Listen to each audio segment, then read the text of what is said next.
Yo tout le monde, bienvenue sur la chaîne de LeWemax. Aujourd'hui on se retrouve pour le 6ème épisode de la saison 3 de Kimetsu no Yaiba, Demon Slayer évidemment. Tâchez d'avoir vu l'épisode puisqu'on va spoiler dans les grandes lignes. On va parvenir détail par détail sur les moindres événements de cet épisode, mais vraiment sur les points majeurs.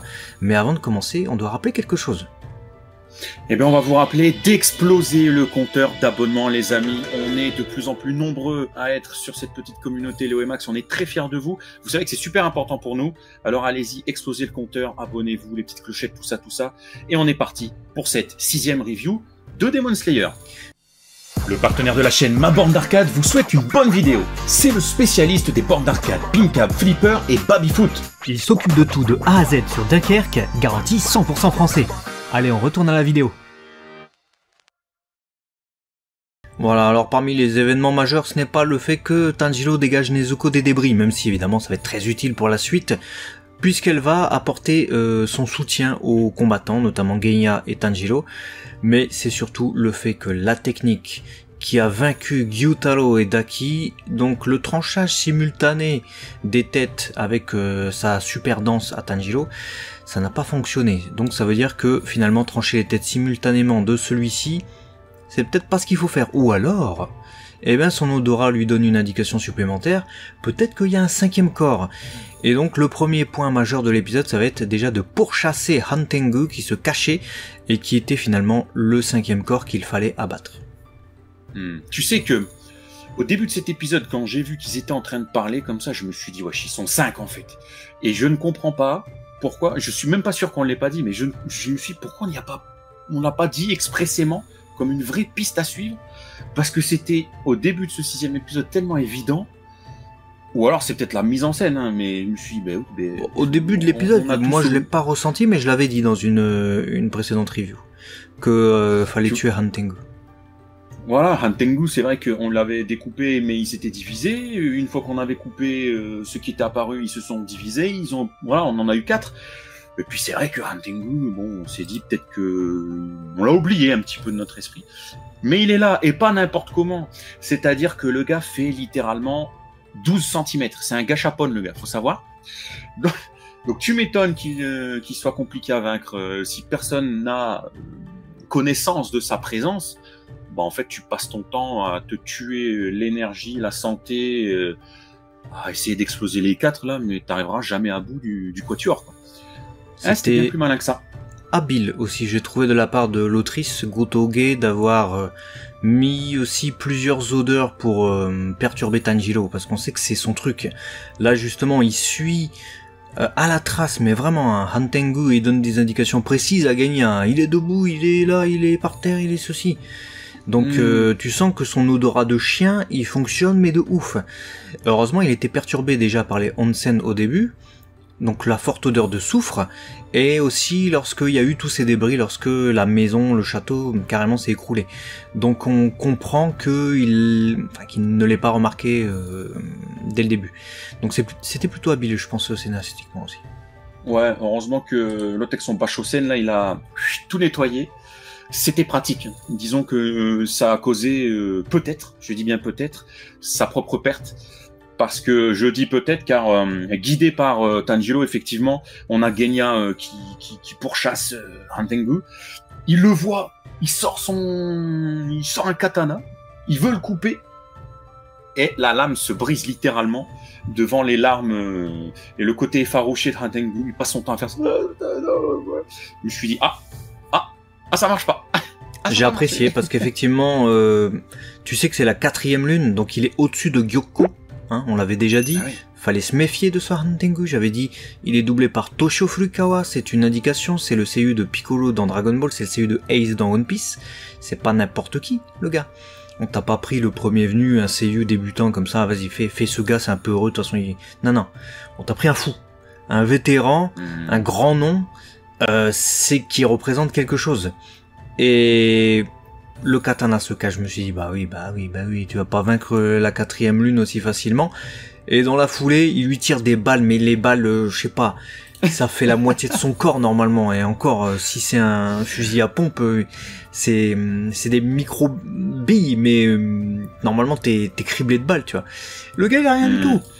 et Genya se fait prendre par derrière par Sekido qui arrive, qui s'est fait trancher plein de fois les bras dans cet épisode, et qui va continuer à se faire trancher les bras d'ailleurs.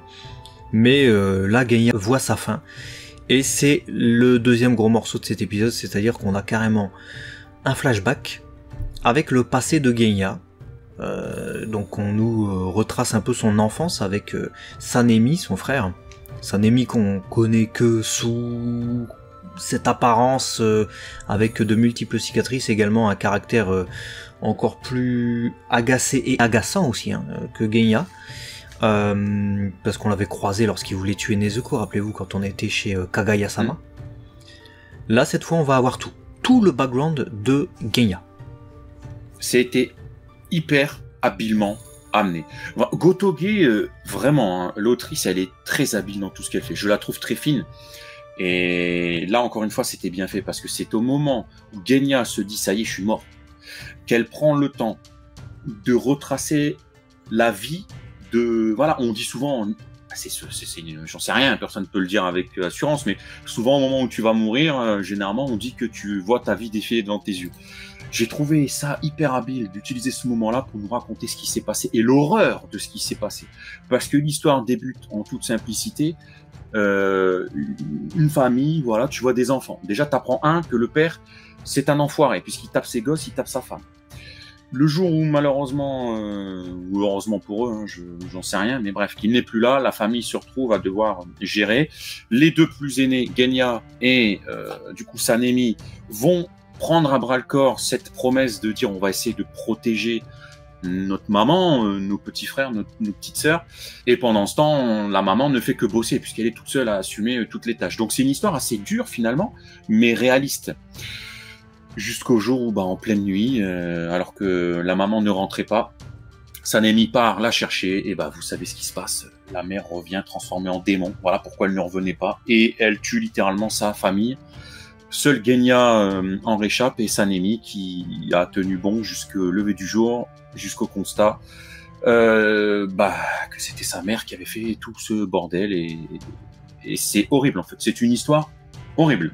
Tu te dis, ah ouais, je comprends un peu plus pourquoi ils sont nerveux les deux frères, parce que ouais, on voit en plus qu'à l'issue de ça, ils sont même pas transformés véritablement encore.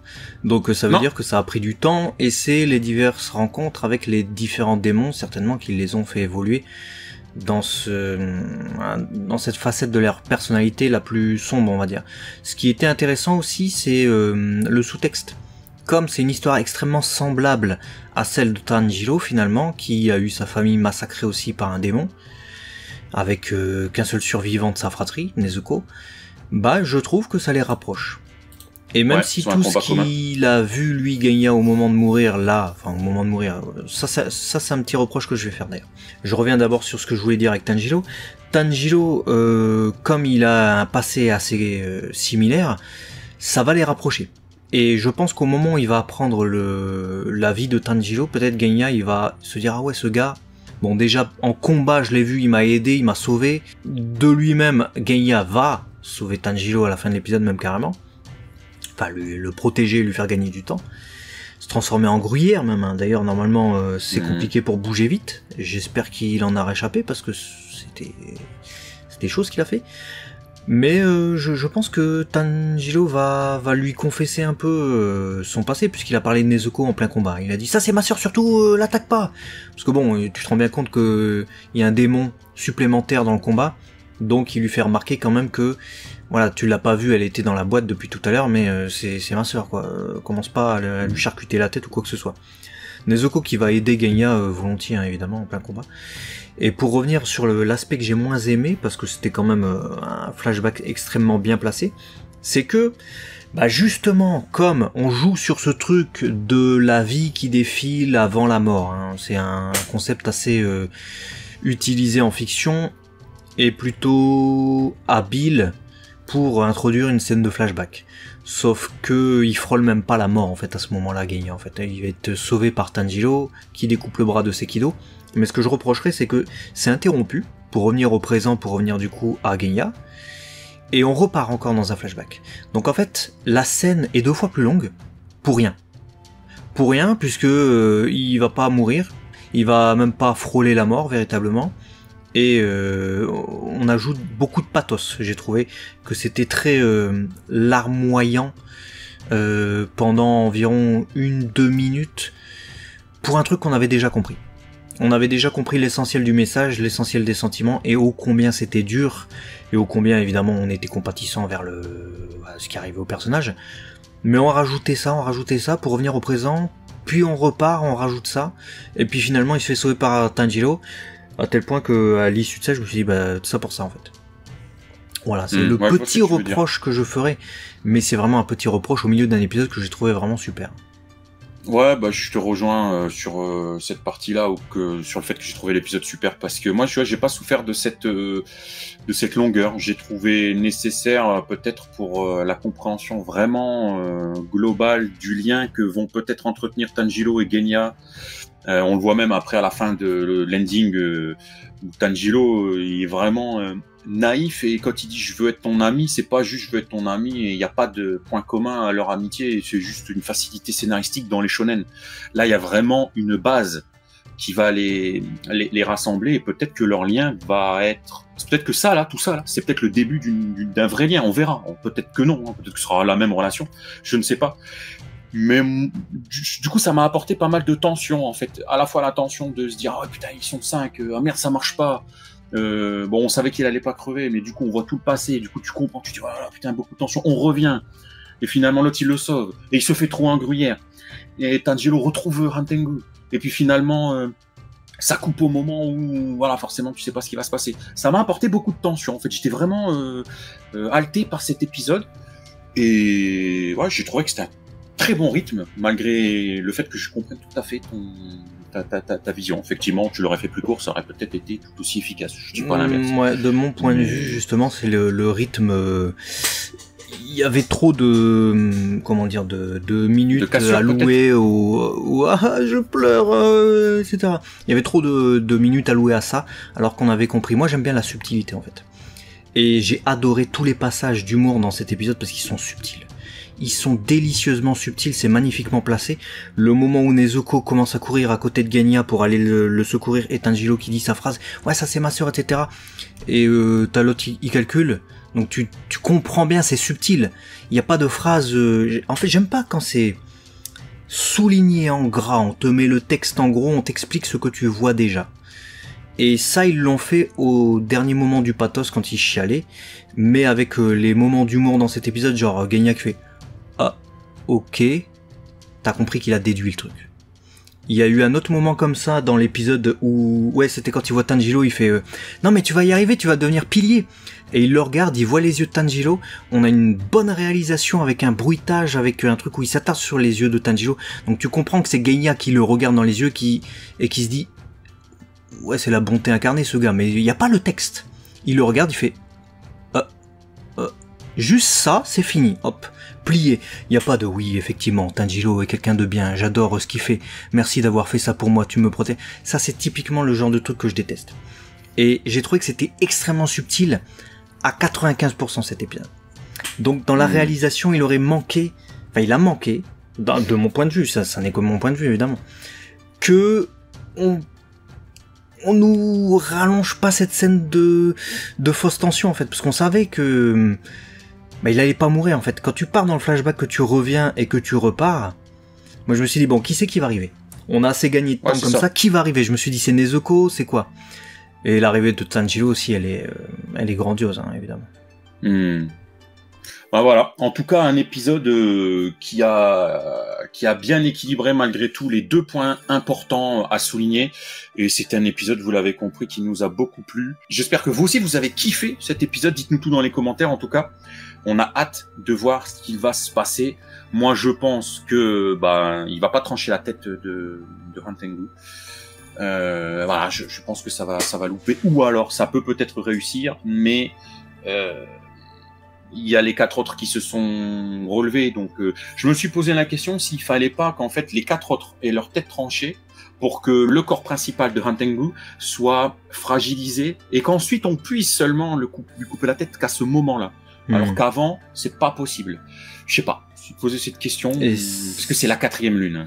Et ça se trouve, Han Tengu, il a même un corps jeune, tu sais, balèze. Parce que je me dis, c'est la 4e lune quand même.